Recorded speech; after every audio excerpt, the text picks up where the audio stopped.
हरे कृष्णा। आज निर्जला एकादशी है, तो मैं उसके बारे में आपको बताना चाहता हूँ और कहता हूँ कि आप निर्जला एकादशी का क्या महत्व है, क्या फ़ायदा है, तो आप ज़रा बड़े ध्यान से, बड़े प्रेम से आप सुनिए। तो एक दिन क्या हुआ, युधिष्ठिर ने कहा कि जनार्दन, ज्येष्ठ मास के शुक्ल पक्ष में जो एकादशी पड़ती हो, कृपया उसका वर्णन कीजिए। तो भगवान श्री कृष्ण बोले, राजन, इसका वर्णन परम धर्मात्मा सत्यवती नंदन व्यास जी करेंगे, क्योंकि ये संपूर्ण शास्त्रों के तत्विक और वेद वेदांतों के प्रागण सिद्धांत हैं।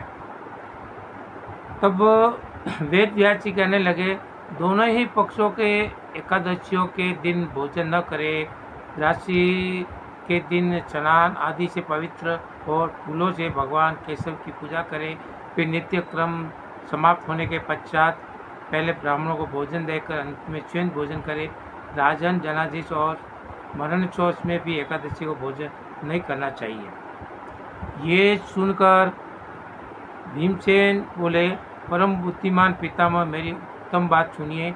राजा युधिष्ठिर, माता कुंती, द्रौपदी, अर्जुन, नकुल और सहदेव ये एकादशी को कभी भोजन नहीं करते तथा मुझे भी हमेशा यही कहते हैं कि भीमसेन, तुम भी एकादशी को न खाया करो।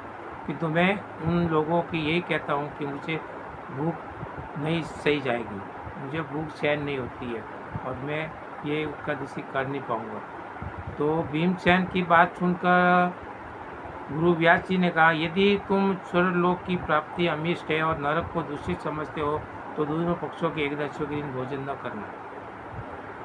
तो भीमसेन बोले, महाबुद्धिमान पितामह, मैं आपके सामने सच्ची बात कहता हूँ, एक बार भोजन करके भी मुझे व्रत नहीं किया जा सकता। फिर उपवास करके तो मैं यही कह सकता हूँ कि मेरे उदर में व्रत नामक अग्नि सदा प्रज्वलित रहती है, अतः जब मैं बहुत अधिक खाता हूँ तभी ये शांत होते हैं।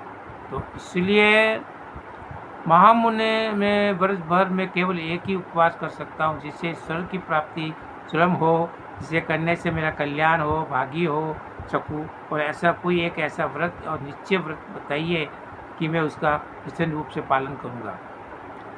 तो गुरुदेव व्यास जी ने कहा, भीमसेन, ज्येष्ठ मास के सूर्य वृष राशि पर जो हो और मिथुन राशि पर शुक्ल पक्ष में जो एकादशी हो, उसका यत्न पूर्व निर्जल व्रत करो।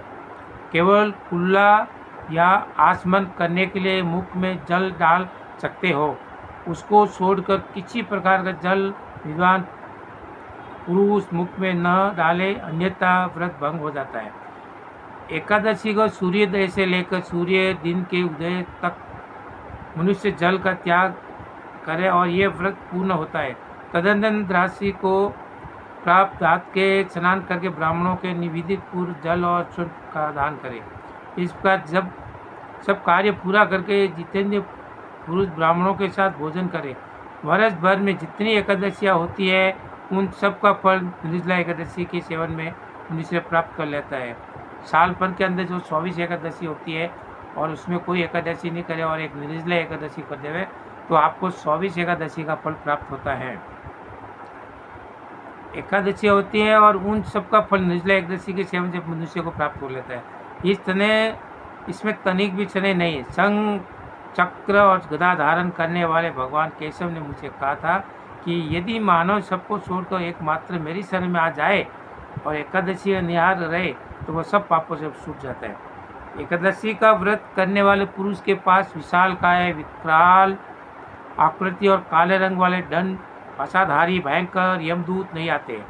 अंतकाल में पीताम्बरधारी और सौम्यन स्वभाव वाले, हाथ में सुदर्शन धारण करने वाले और मन के समान वेगशाली विष्णु आखिरकार इस वैष्णव का पुरुष के भगवान विष्णु के धाम में ले जाते। अतः निर्जला एकादशी का पुण्य अत्यंत करके उपवास और श्री हरि का पूजन करो। स्त्री हो या पुरुष, यदि उसमें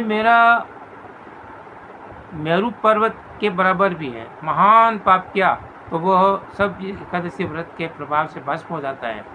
जो मनुष्य इस दिन जल के नियम का पालन करता है वह पुण्य का भागी होता है। उसे एक एक प्रहर से कोटि कोटि स्वर्ण मुद्रा दान करने का फल प्राप्त होता सुना गया है। मनुष्य निर्जला एकादशी के दिन स्नान, दान, जप, होम आदि कुछ भी करता है, ये सब अक्षय होता है। यह भगवान श्री कृष्ण का कथन है। निर्जला एकादशी को विधि पूर्व उत्तम रीति से उपवास करके मानव वैष्णव पद को प्राप्त कर लेता है।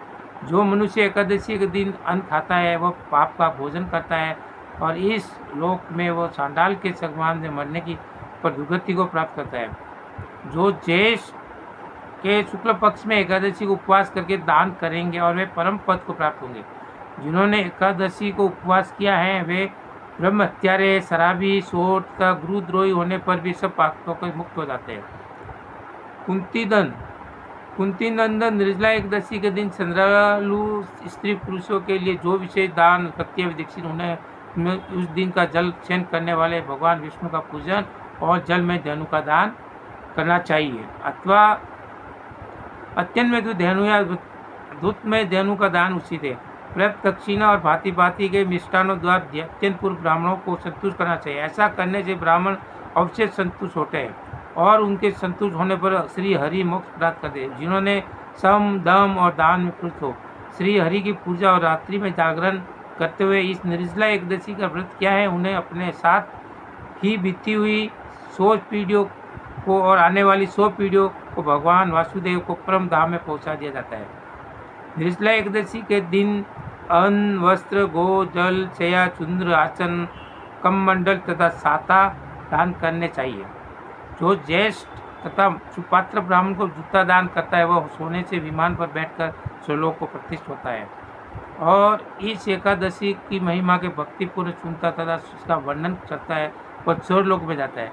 सत्तुत युक्त अमावस्या के सूर्य ग्रहण के समय श्राद्ध करके जिस फल को प्राप्त करता है वही फल को चाहिए। फल उसके श्रवण से भी प्राप्त होता है। पहले दंत धावन करके यह दिन होना चाहिए। मैं भगवान केशव से प्रार्थना के लिए एकादशी का निराधार रखकर आस मन के सिवा दूसरे जल का भी त्याग करूंगा। राशि को देकर देवेश्वर भगवान विष्णु का पूजन करना चाहिए। गंध, धूप, पुष्प और सुंदर वस्त्र से विविध पूजन करके जल के घड़े के दान का संपूर्ण करते हुए निमांजन मंत्र का उच्चारण करना चाहिए। देव देव हसिकेश संचारण वरन्वतारक उद्ध कुंभ प्रदानम नयमान ब्रह्मागतिम। संसार सागर से तारने वाले हे देव देव हसिकेश, इस जल के घड़े का दान करने से आप मुझे परम गति को प्राप्त करेंगे। तो भीमसेन ज्येष्ठ मास के शुक्ल पक्ष की और शुभ एकादशी होती है, उस निर्जला का व्रत करना चाहिए और उस दिन शेष ब्राह्मणों के सत्कर्म में साथ जल के घड़े दान करने चाहिए। ऐसा करने से मनुष्य को भगवान के समीप पहुंचकर आनंद का अनुभव करता है। तत्पश्चात राशि को ब्राह्मण भोजन करने के बाद स्वयं भोजन करे और इस प्रकार पूर्ण रूप से पाप नाशनी एकादशी का व्रत करता है, वह सब पापों से मुक्त हो जाता है, अन्यन्मय अनान्मय पद को प्राप्त करे। यह सुनकर भीमसेन ने भी इस शुभ एकादशी का व्रत प्रारंभ कर दिया।